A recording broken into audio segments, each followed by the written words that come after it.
أعوذ بالله من الشيطان الرجيم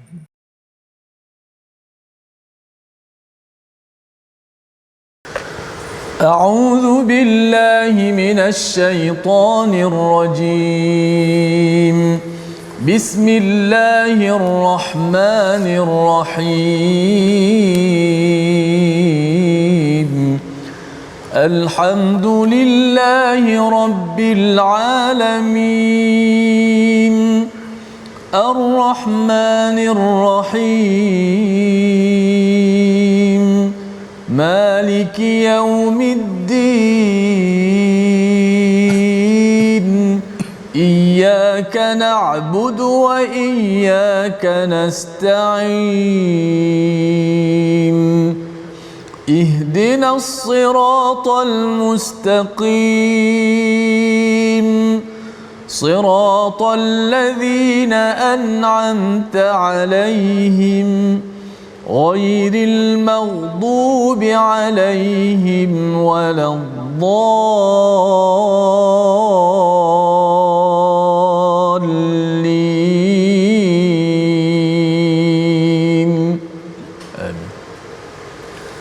Alhamdulillahirabbil alamin wassalatu wassalamu ala asyrafil anbiya'i wal mursalin sayyidina Muhammadin wa ala alihi wa ashabihi ajma'in. Amma ba'd.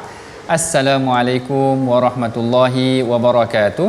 Apa khabar tuan-puan, ibu ayah, para sahabat Al-Quran, para penonton yang dirahmati Allah sekalian. Mudah-mudahan semua kita berada dalam keadaan dirahmati Allah, dalam keadaan sihat sejahtera dan diberkati Allah. Kita bertemu lagi dalam rancangan My Quran Time, baca, faham dan amal, yang mana pada hari ini kita akan meneruskan lagi perbincangan kita. Kita akan tadabbur lagi Al-Quran. Kali ini kita telah pun memasuki surah yang baru, dan seperti biasa bersama dengan kita pada hari ini tokoh qari kita yang terkemuka, Syekhul Qari Ustaz Tirmizi. Apa khabar Ustaz? Baik, alhamdulillah. Alhamdulillah. Alhamdulillah sihat. Ustaz sihat maknanya tak ada batuk-batuk kali ni, okey. Alhamdulillah. Masya-Allah. Sebab sekarang ni musim, orang kata musim macam-macam demam sekarang ni. Kalau dekat sekolah budak-budak takut adalah, kadang-kadang ada dalam kalangan kita yang mungkin ada. Mudah-mudahan Allah Taala berikan kerehatan dan juga kesejahteraan buat mereka. Baik tuan-puan yang dirahmati Allah sekalian, hari ini kita memasuki surah yang baru, iaitu surah Talaq, yang mana kita akan bincangkan daripada ayat yang pertama hingga ayat yang kelima, daripada halaman 556. Sebelum perbincangan kita ini, kita perhatikan dahulu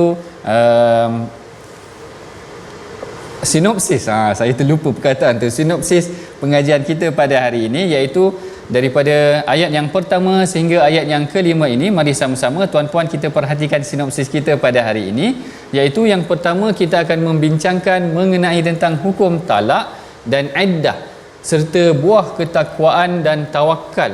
Manakala ayat yang keempat hingga ayat yang kelima kita akan membincangkan mengenai tentang iddah bagi wanita yang sudah menopause dan yang masih kecil, iaitu yang belum haid, yang belum datang bulan lagi. Jadi perbincangan pada hari ini tuan-puan dia bersekitar, iaitu dia berlegar sekitar hukum hakam, yang mana agak complicated sedikit buat saya, tetapi tidak mengapa. InsyaAllah kita akan kongsikan ataupun kita akan bertadabbur mengenai tentang apa yang berkaitan daripada ayat yang pertama hingga ayat yang kelima ini. Dan sebelum saya terlupa juga tuan-puan, sebelum kita memulakan pengajian kita, kita bacakan dulu doa ringkas kita. Subhanaka la ilma lana illa ma 'allamtana innaka antal alimul hakim rabbi zidni ilma. Dan bagi mudah-mudahan kita menghayati pengajian kita pada hari ini, mari sama-sama tuan-puan kita bacakan dahulu sama-sama dengan dibimbing oleh Ustaz Tirmizi kita daripada ayat yang pertama hingga ayat yang kedua, insya-Allah. Baik, alhamdulillah, terima kasih Fadil Dr. Profesor Madya, Dr. Ahmad Sanusi, alhamdulillah, yang memberikan pencerahan awal sehingga kita dapat mengetahui muka surat yang ke-598 ini, surah baru yang kita masuk, surah At-Talaq. Biasa orang Melayu bersebut perkataan At-Talaq, mungkin dah biasa dengar perkataan sebab dah dimelajukan dah. Cuma bahasa kita sebut talak lah, talak dengan lebih kepada huruf ta, talak. Okey, kalau bahasa Arabnya dengan talak, yang mana ayatnya pun boleh tahan juga. Ayat pertama saja dekat 4 baris setengah. Dekat 4 baris setengah, walau macam mana pun bukanlah kita baca satu nafas 4 baris setengah tu ayat pertama saja. Kita akan berhenti. Alhamdulillah, jazahumullahu anna khaira. Para ulama dahulu mereka bagaimana mereka letak lagi, tak cukup dengan nombor ayat ru'usul ayat nombor 1 tu ada 4 baris setengah, tapi ada simbol-simbol wakaf yang lain seperti sili, sad lam ya, atau ada 2-3 tempat wakaf jim yang boleh kita wakaf untuk kita relax dulu, ambil nafas, insya-Allah. Baik, jom sama-sama kita baca pada ayat pertama hingga ayat yang kedua, Ustaz. Kedua. Tak apa, kita berhenti pada ayat kedua. Kerana walaupun di situ biasa orang biasa sambung wa may yattaqillaha yaj'al lahu makhraja wa yarzuqhu min haitsu la yahtasib. Tapi bila ada saja nombor ayat ataupun nombor 2, nombor 3, nombor ataupun tersebut ru'usul ayat, maka menjadi sunnah secara mutlak kita boleh wakaf. Walaupun maknanya mungkin tergantung lagi, ada cerita lagi lepas tu, kita tetap boleh wakaf, disebut sebagai wakaf sunnah lah. Kita mengambil satu ayat Nabi baca, satu ayat wakaf, satu ayat wakaf. Okey, kita baca ayat pertama dan kedua daripada surah At-Talaq. Batuk sikit dah.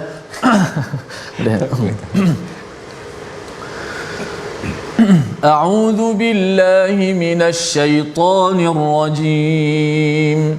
Bismillahirrahmanirrahim. Ya ayyuhan nabiyyu idza talaqtumun nisaa fatalliquhunna li'iddatihin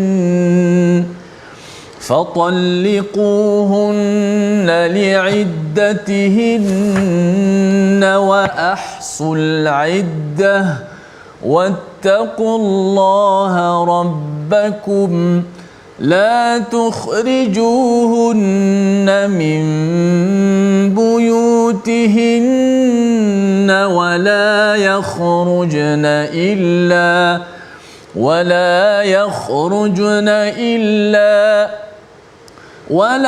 يخرجن إلا أن يأتين بفاحشة مبينة وتلك حدود الله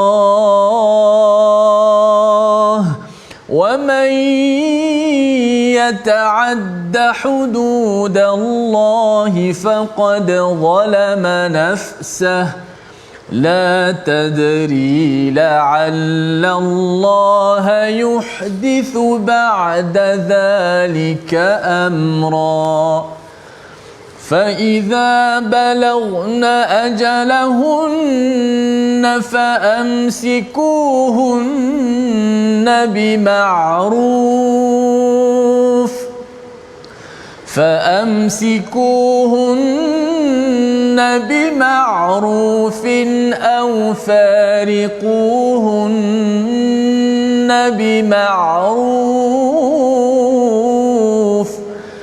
أو فارقوهن بمعروف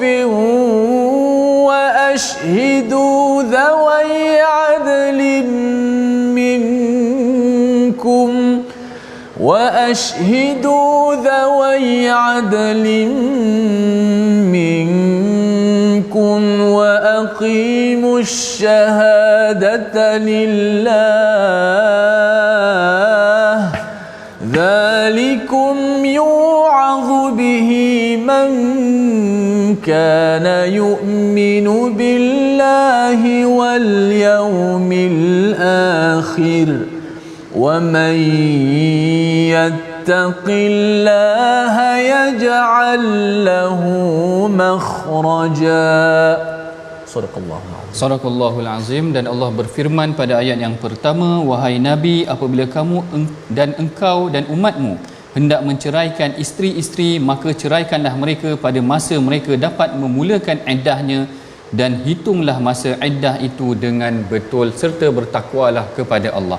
Baik, yang ini adalah mengenai tentang ayat pertama yang ditujukan. Kalau kita tengok di sini Allah Taala menggunakan ya ayyuhan nabi, wahai nabi, sekiranya kamu menceraikan isteri-isteri kamu, maka hendaklah kamu ceraikannya dengan kamu mengetahui dan kamu mulakan pada permulaan masa iddahnya. Jadi ini sebenarnya menceritakan tentang isu talak. Betul macam Ustaz Tirmizi sebut tadi, kalau dalam bahasa Arab kita panggil talaq, tapi kalau orang Melayu dia panggil talak aja kan. Jadi ringan sedikit, bunyi ni macam ringan sedikit, tetapi sebenarnya surah talak ini adalah surah yang berat. Yang kalau kita nak bincangkan pun sebenarnya agak berat. Pada halaman pertama ini sahaja banyak perkara hukum dibincangkan, terutama mengenai tentang hukum perceraian. Dan ini sangat menarik kalau kita tengok dia berkaitan dengan ayat-ayat sebelum ni. Kalau cuba kita remind balik ataupun kita revise balik ayat yang sebelum ini daripada surah Taghabun, Allah Ta'ala ingatkan kita bahawa ada anak isteri yang akan jadi musuh. Maknanya Allah Ta'ala ceritakan tentang keadaan dalam keluarga kita. Bahkan sebelum tu dalam surah Munafikun, Allah Ta'ala kata jangan sampai anak dan isteri kamu tulhikum, melalaikan kamu daripada mengingati Allah. Maka kali ini dalam surah Talak, perbincangan kita memang benar-benar memasuki dalam rumah sendiri, dalam isu dalam rumah. Bahkan Allah Ta'ala mulakan dengan ya ayyuhan nabi, wahai nabi Allah. Sekiranya berlaku isu-isu perceraian ataupun rumah tangga, maka hendaklah kamu ikuti Al-Quran punya petunjuk. Kerana apa tuan-puan, saya sempat semak juga tadi mengenai tentang data ataupun statistik perceraian kita pada tahun 2021 yang dikatakan hampir 121 kes cerai. 121 kes pasangan Islam mohon cerai setiap hari. Maknanya isu talak, isu perceraian ni adalah isu yang sangat penting yang kita perlu ambil iktibar daripada surah At-Talaq ini. Dan surah At-Talaq ini juga kalau kita biasa dengar dengan nama surah At-Talaq, Abdullah bin Mas'ud, seorang sahabat yang lain, dia memanggil surah ini sebagai Suratun Nisa Al-Qusra. Maknanya kita dah ada Suratun Nisa At-Tula, surah Nisa yang panjang tu.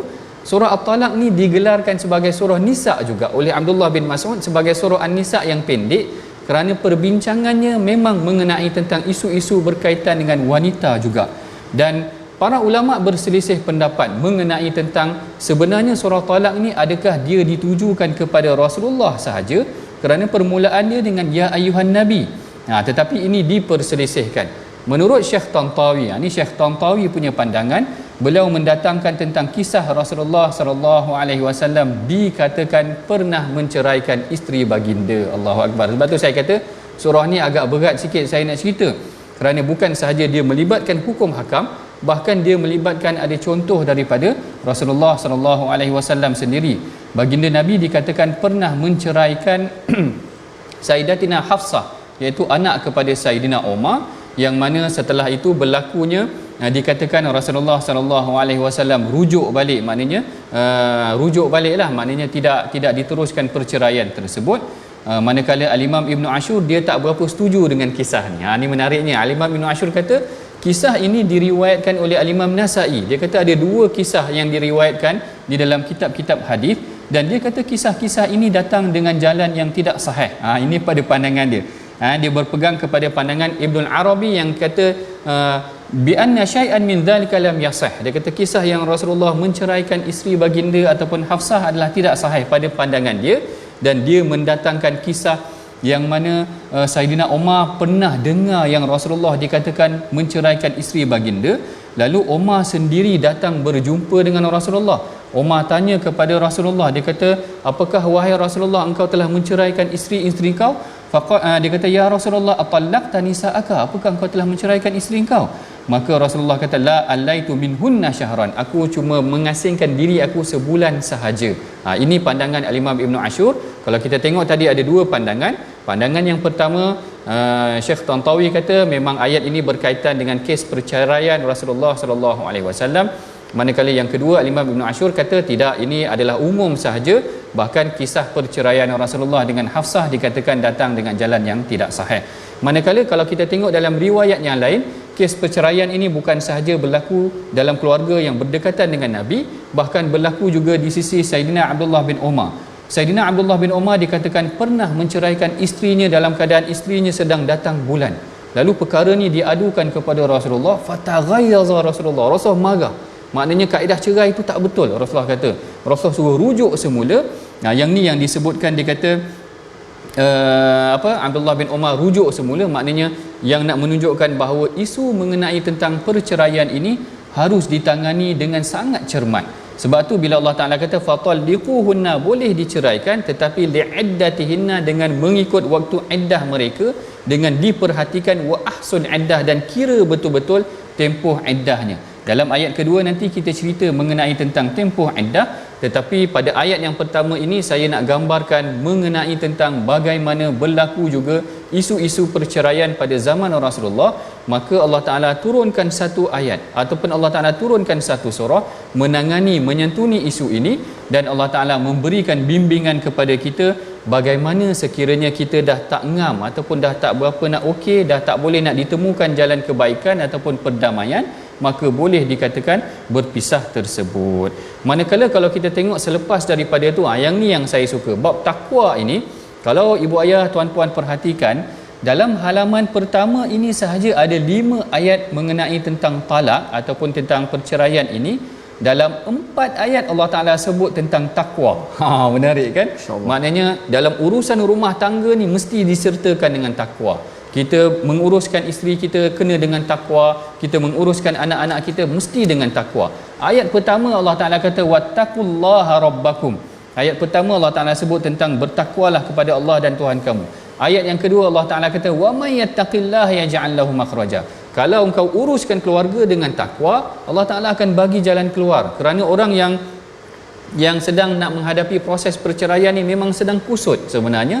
Lalu Allah Ta'ala ingatkan, kalau engkau menceraikan ataupun kalau menguruskan perceraian ke masalah rumah tangga ini, keserabutan saya nak sebut tadi, keserabutan rumah tangga ini dengan bertakwa, maka Allah Ta'ala akan berikan jalan keluar. Kita pun tak nak juga tengok perpisahan berlaku antara suami isteri, antara ibu ayah. Tetapi sekiranya perkara tersebut berlaku, maka lakukanlah dengan takwa. Ini penting. Dan Allah Ta'ala kata la tukhrijuhunna min buyutihinna.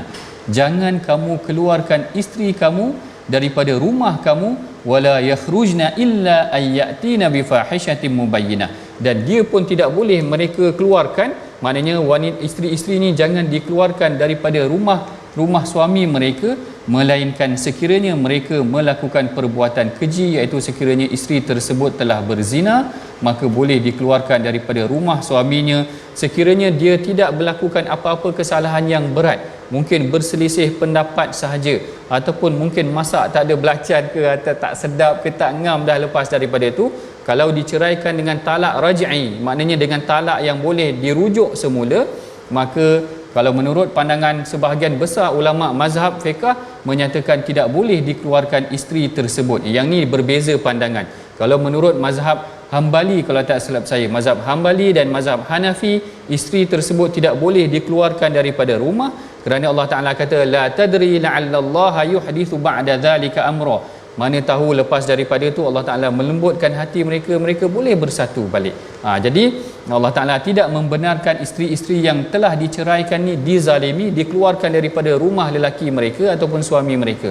Manakala sebahagian mazhab Syafi'i ada yang kata tidak dibenarkan, ada yang kata dibenarkan isteri itu duduk dengan rumah suaminya tetapi bilik berasingan dengan ada mahram yang menemani mereka, kerana dikatakan suami isteri bila dah bercerai ni maka mereka bukan mahram. Ini sebahagian pandangan menyatakan sedemikian, tetapi boleh duduk sekali, maknanya bolehlah duduk sekali. Dia sekaligus membetulkan sedikit salah faham ataupun pandangan kita. Sebab sebahagian kita faham bila dah bercerai, kau baliklah rumah mak kau. Kata macam tu, tidak. Maknanya Allah Ta'ala suruh santuni lagi. Mana tahu masih lagi ada ruang lagi untuk disantuni ataupun diperbaiki hubungan tersebut. Manakala ayat yang kedua Allah Ta'ala kata fa idza balagna ajalahunna faamsikuhunna bima'ruf aw fariquhunna bima'ruf. Andai sekiranya dah telah hampir tempoh iddahnya ataupun telah tamat tempoh iddahnya, maka terpulang kepada kamu untuk membebaskan ataupun menceraikan mereka ataupun merujuk kepada mereka semula. Yang ni dimaksudkan dengan telah hampir, kalau sekiranya tempoh iddah telah habis, kita boleh kembali kepada isteri, ataupun kita tengok bagaimana Allah Ta'ala memberikan ruang dalam tempoh iddah tu supaya kita berfikir. Dan tempoh-tempoh iddah ni juga ada tempohnya tadi yang disebutkan. Kalau di sini sebahagian ataupun ayat Al-Quran sendiri telah meletakkan tempoh iddah. Bagi wanita yang masih lagi datang bulan, maka tempoh iddahnya adalah salah satu quru', iaitu 3 kali suci. Manakala wanita yang tidak datang bulan, maknanya kanak-kanak kecil ataupun yang telah menopause tu tadi, maka wallahi ya'isna minal mahid min nisaikum in irtabtum fa'iddatuhunna 3 ashhurin wallahi lam yahid. iaitu tempoh iddah mereka juga adalah 3 bulan. Jadi di sini kita nampak ada satu garis panduan yang jelas. Allah Taala berikan pada kita tentang bagaimana sekiranya berlakunya selisih faham ataupun dah tak ngam dah untuk kita teruskan perkahwinan, maka dibenarkan untuk bercerai, tetapi ada garis panduan yang telah diletakkan. Tidak boleh dikeluarkan daripada rumah, hendaklah dilakukan dengan penuh bertakwa. Kalau lepas tu nak rujuk semula boleh, kalau tak nak rujuk semula boleh berpisah, tetapi datangkanlah satu saksi yang adil yang merekodkan tentang proses perceraian tersebut. Jadi ini adalah antara perbincangan ayat yang pertama dan yang kedua mengenai tentang susun atur ataupun susun tadbir sekiranya berlakunya perceraian antara suami dan isteri itu sendiri. Baik, kita masuk pula pada hari ini mengenai tentang perkataan pilihan kita, iaitu kita lihat sama-sama tuan-puan perkataan pilihan kita pada hari ini iaitu ya Isa. Ya Isa ni maksudnya dah putus asa lah. Putus asa yang disebutkan sebanyak 13 kali di dalam Al-Quran, dan di dalam surah At-Talaq ini disebutkan dalam ayat yang keempat, iaitu wallai ya'isna minal mahid.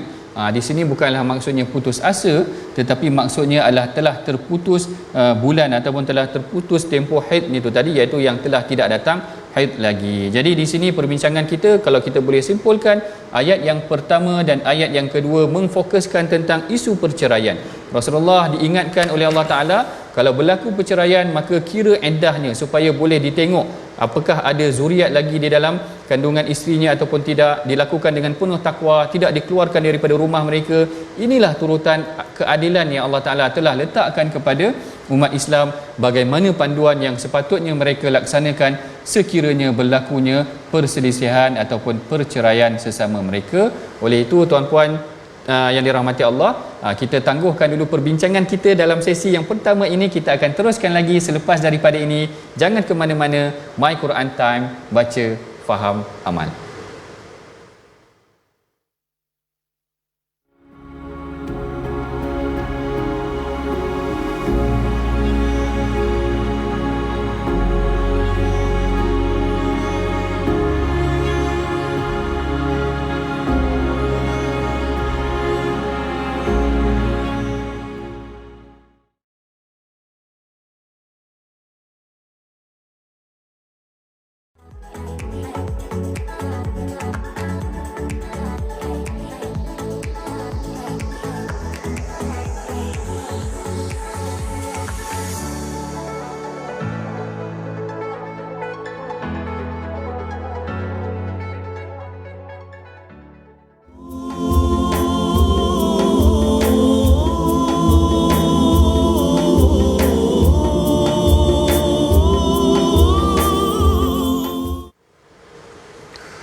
ومن يتق الله يجعل له مخرجا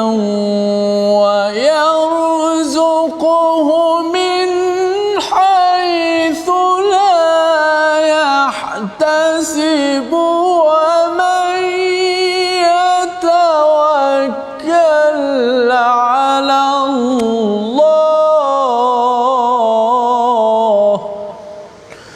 ومن يتوكل على الله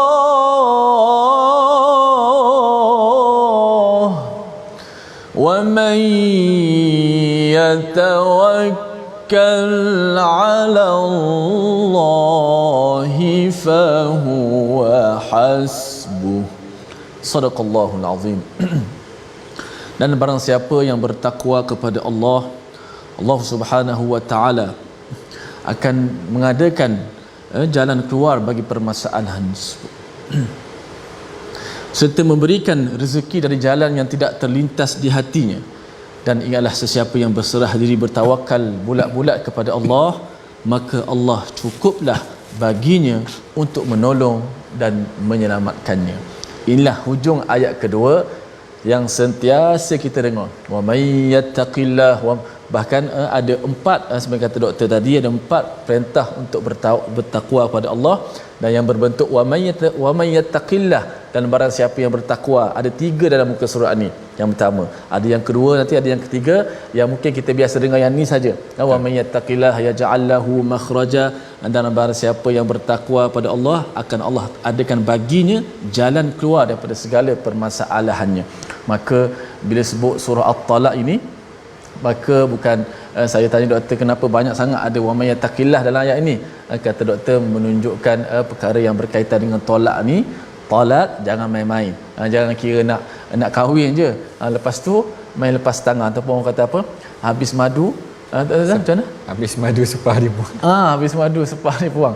Insya-Allah mudah-mudahan kita dalam silibus pada ayat surah At-Talaq ini mengajar kepada kita, walaupun mungkin tidak ada niat dalam hati kita untuk melakukan perkara demikian, tapi sama-sama kita belajar. Ini ilmu pengetahuan, walaupun kita kata merupakan satu ilmu, sama-sama untuk kita dapat memperkemaskan lagi rumah tangga kita. Mudah-mudahan Allah Subhanahu Wa Taala selamatkan kita.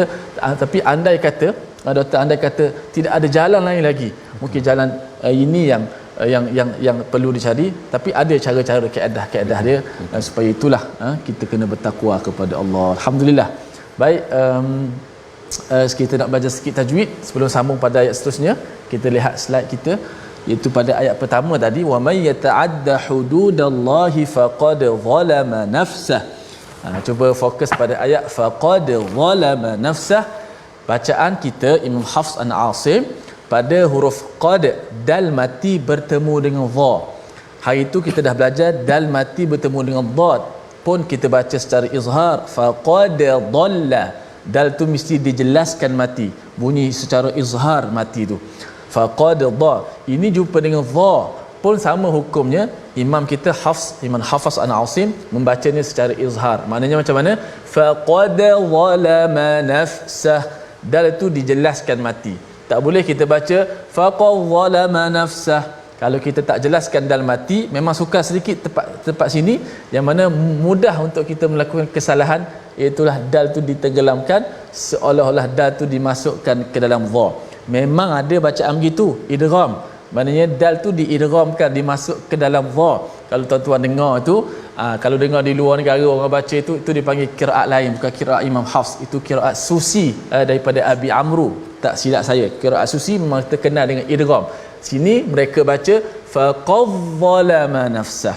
Kita tidak. Kita bacanya faqad zalama nafsah. Tapi kalau orang Malaysia baca faqad zalama nafsah, itu mungkin kita tak perlulah husnuzon. Kita mungkin husnuzon, dia baca qiraat lain tu. Sebenarnya dia tersalah. Yang lain tu dibaca qiraat Hafs imam kita. Sampai dekat sini dia tersilap. Tapi walaupun tersilap, imam kita tetap baca secara izhar. Izhar ni apa? Menjelaskan dal tu mati. Faqad, kebetulan dal tu ada qalqalah, kena bunyi qalqalah.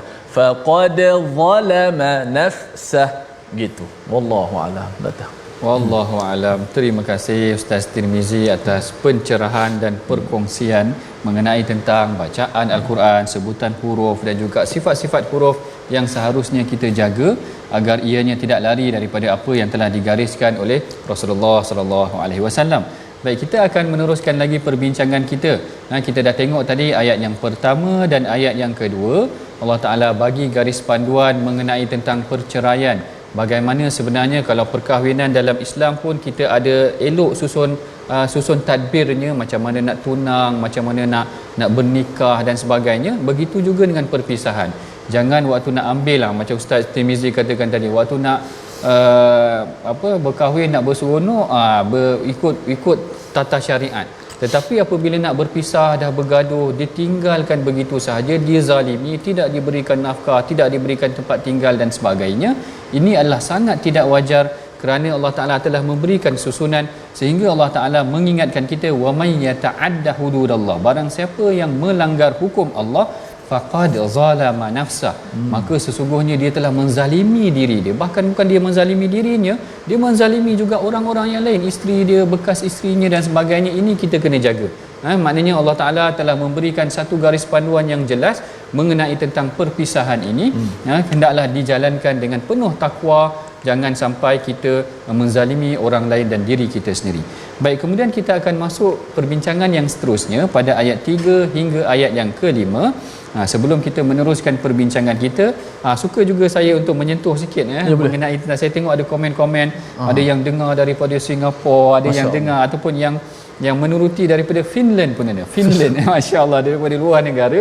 Tuan-puan, sebarkan pengajian kita ini, mudah-mudahan dengan penyebaran ilmu yang meluas begini, mudah-mudahan Allah Taala merahmati kita di mana pun kita berada dengan Al-Quran, insya-Allah. Baik, perbincangan yang akan diteruskan lagi selepas daripada ini dengan bacaan daripada Ustaz Tirmizi kita, bermula daripada ayat 3 hingga ayat yang ke-5, insya-Allah. Silakan Ustaz.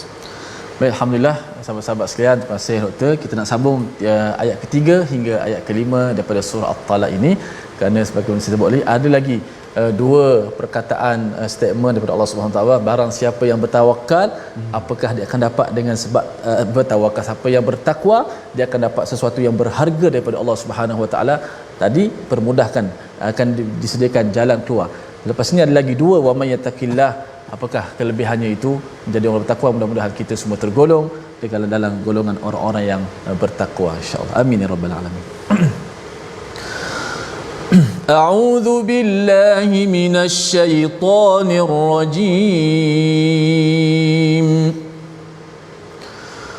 ويرزقه من حيث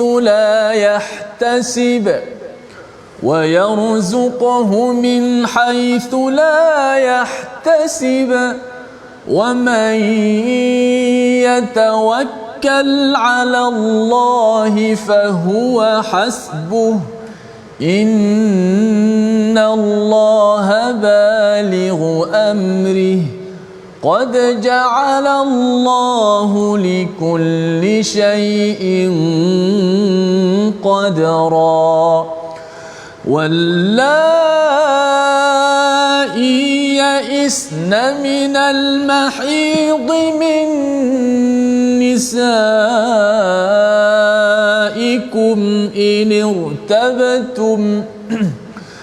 إن ارتبتم فعدتهن ثلاثة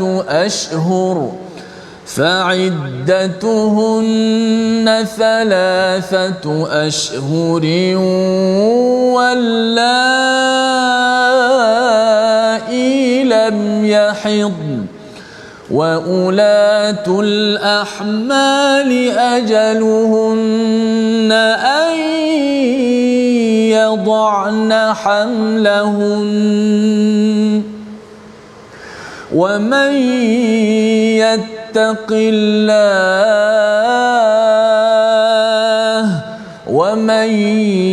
يتق الله يجعل له من أمره يسرا ذلك أمر الله أنزله إليكم ومن يتق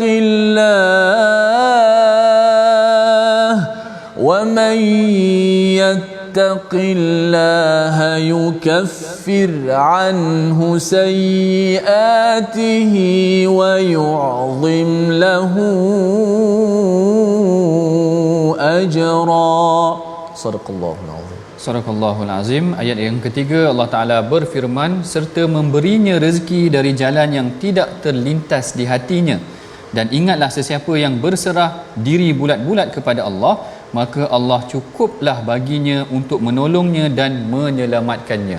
Ayat ini sangat menarik sebenarnya tuan-puan. Ayat yang ketiga ini, yang mana dia dikenali sangat famous di Malaysia ini dengan namanya ayat 1000 dinar. Yang ni sangat menarik perbincangannya, kerana saya duk lama kaji dah, ataupun saya duk lama teliti dah, mana datangnya perkataan ayat 1000 dinar ini, dan kenapa perkataan ataupun ayat Allah ini dikenali sebagai ayat 1000 dinar. Ada macam-macam kisah ataupun ada macam-macam riwayat yang menyatakan mengenai tentang kisah tersebut ataupun kenapa dia dinamakan sebagai 1000 dinar. Saya kongsikan sedikit di sini apa yang dinukilkan di dalam kitab Nuzhatul Majalis yang ditulis oleh Abdul Rahman As-Saffuri, yang mana dia menceritakan, yang ni cerita sahaja tuan-puan, maknanya tidak ada dalil daripada Al-Quran dan hadis juga, datang dinamakan ayat ini sebagai ayat 1000 dinar. Tetapi diceritakan oleh Al-Imam Safuri ni, bagaimana dia kata ada seorang lelaki yang bermusafir di atas kapal. Lalu tiba-tiba, ni kisah ni aneh sikit, saya sekadar berkongsi saja dengan tuan-puan, iaitu dia melihat ada seorang lelaki berdiri di atas air ataupun berjalan di atas air. Lalu lelaki tersebut menyatakan, aku ada dia tengok kat sini, dia kata faqala rajulun, dia kata in minni kalimatun abi'uha bi alfi dinar. Dia kata aku ada ayat yang aku akan jual ayat ini dengan 1000 dinar. Lalu lelaki tersebut dia katakan aku ada 1000 dinar. Lalu orang yang berdiri di atas air ataupun berjalan di atas laut ini berkata, dia kata campakkan 1000 dinar tu ke dalam laut. Lalu dia campakkan 1000 dinar tu ke dalam laut. Lalu lelaki ini mengajarkan kepada orang yang mencampakkan 1000 dinar itu tadi, ayat 1000 dinar itulah, iaitu ayat wa may yattaqillaha yaj'al lahu makhraja wa yarzuqhu min haitsu la yahtasib. Lalu lelaki yang berdiri di atas air ni kata ihfazha jayyidan falamma hafizaha inkasaral markab ataupun markib, iaitu ketika mana dia dah hafal ayat itu dan dia ulang ayat itu dengan baik, dalam perjalanannya tersebut tadi pecahlah kapal dia ataupun hancurlah kapalnya, tetapi dia dikatakan selamat, lelaki itu boleh berdiri ataupun terselamat di atas kepingan-kepingan kapal ataupun kepingan kayu itu tadi, seakan-akannya mereka yang bertawakal ataupun mereka yang menyumbangkan ribuan dinar itu tadi, Allah Ta'ala memberikan keselamatan dengan apa yang diamalkan daripada ayatnya. Ini yang pertamanya mengenai tentang riwayat asal usul yang dikatakan ayat 1000 dinar ini.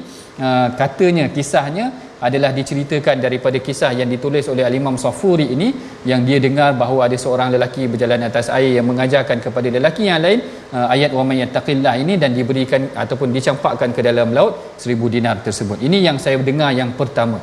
Tetapi dia sekadar kisah sahaja yang tidak ada sandarannya di dalam hadis ataupun Al-Quran lah, sekadar kisah yang kita kenali ayat ini sebagai ayat 1000 dinar.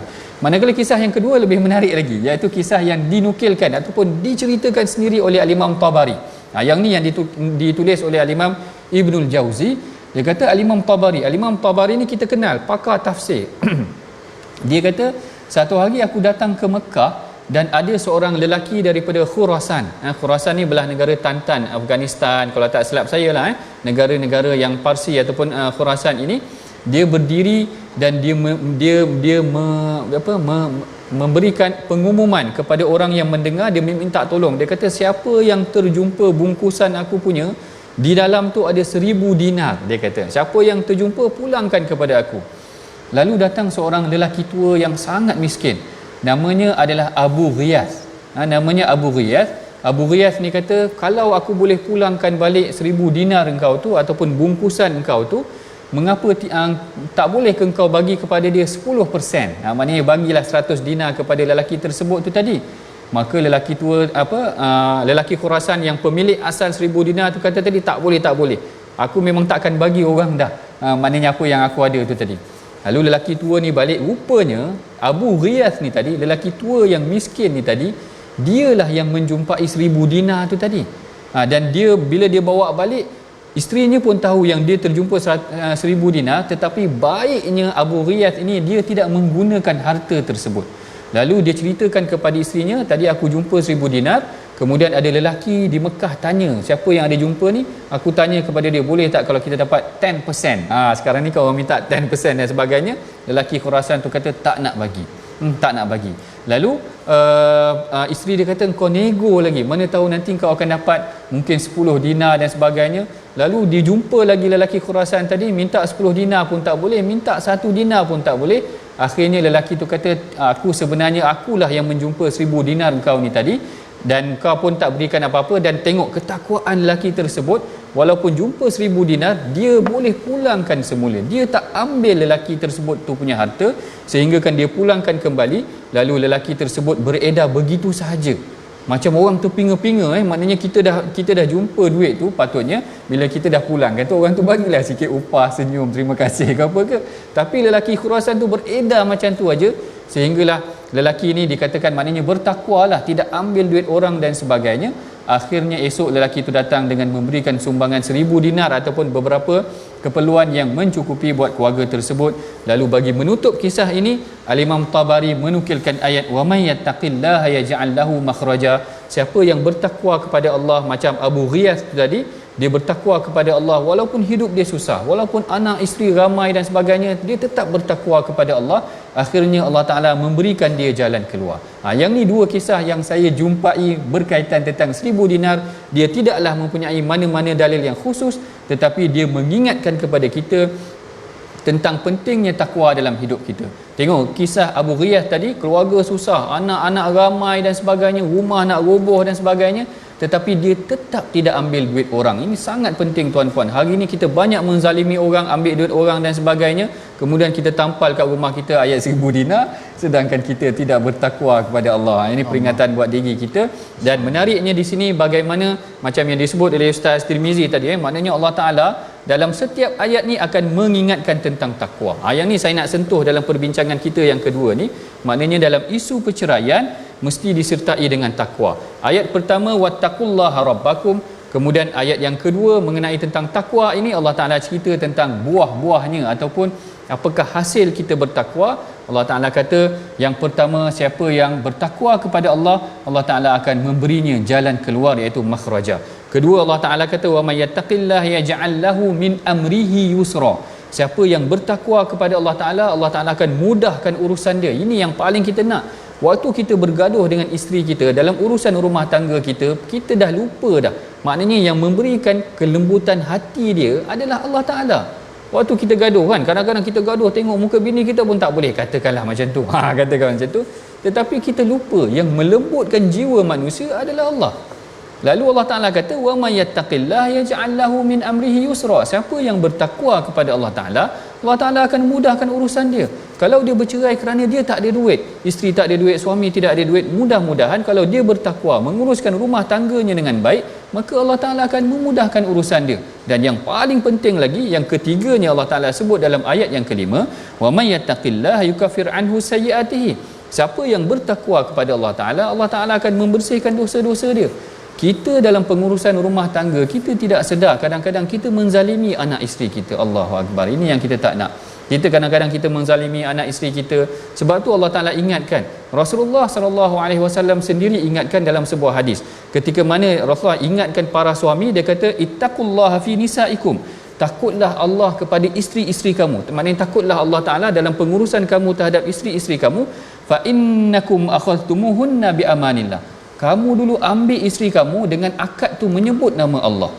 Wastahlaltum bi furujahunna bi kalimatillah, dan kamu halalkan kemaluan mereka dengan nama Allah. Maknanya bila akad tu kamu boleh tidur dengan dia, ambil dengan nama Allah, tetapi nak bercerai tidak bertakwa kepada Allah. Sedangkan takwa ini memberikan banyak solusi dalam kehidupan rumah tangga kita. Bertakwalah kepada Allah dalam keadaan macam mana sekalipun. Kita tuan-puan, sekejap sahaja saya rasa dah hampir sampai ke penghujung rancangan. Kalau boleh, kalau ada apa Ustaz sebelum kita masuk resolusi. Tengok di Facebook ni ramai juga tadi yang mula-mula bertanya. Itulah ayat 1000 dinar tu apa? Ayat 1000 dinar ni tadi sekarang ni perlu betul-betul dah boleh faham tentang ayat 1000 dinar tu apa. Yang paling penting isi kandungan daripada betul. Ayat wa may yattaqillah itu sudah pastilah kenaan kita mesti buat takwa. Kunci dia bertakwa. So doktor respon kepada penonton, mungkin doktor boleh beri sikit definisi takwa yang paling mudah untuk kita faham takwa tu supaya dapat ambil pelan tindakan. Baik, secara umumnya takwa adalah berhati-hati. Takwa ni menjauhkan diri kita daripada kesalahan, iaitu kita melakukan setiap perkara dengan mengikuti syariat Allah Subhanahu Wa Taala. Baik tuan-puan, kita telah hampir sampai ke penghujung rancangan. Kita masuk dahulu resolusi pengajian kita pada hari ini, iaitu yang pertamanya kita berbuat baik terhadap isteri kita yang diceraikan atau yang dirujuk kembali. Yang kedua, jauhi dosa yang boleh menghalangi sampainya rezeki seseorang.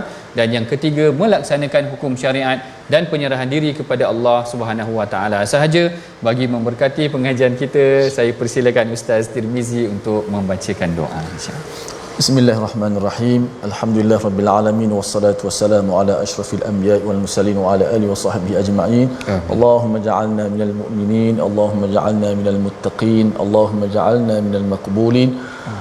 Allahumma inna nas'alukal jannah wa ma qarraba ilaiha min qawlin wa amal. Ya Allah Tuhan kami, ampunkanlah dosa kami ya Allah, jadikanlah kami orang-orang yang beriman ya Allah, jadikanlah kami orang-orang yang bertakwa ya Allah, golongkanlah kami orang-orang yang sentiasa dalam keadaan yang soleh, diterima segala amalan ya Allah, jadikanlah kami suami dan ayah yang bertakwa, yang soleh, dan jadikanlah isteri pasangan kami ya Allah membantu kami dalam melakukan ketaatan kepadamu ya Allah, yang melakukan ketaatan kepadamu ya Allah, dan menghiburkan dan menghormati kedua ibu bapa kami ya Allah.